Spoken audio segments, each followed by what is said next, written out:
Working on a Hiwatt 200 that was damaged in shipping.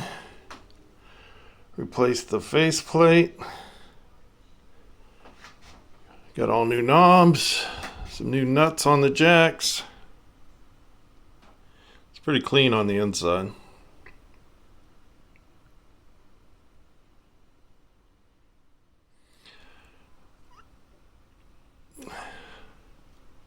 Set the bias, put in a new set of output tubes.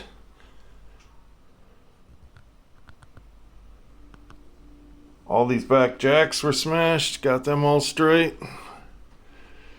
Plate voltage is 650 volts, which is 37 milliamps on the bias. This thing's nice because it has a dual bias control.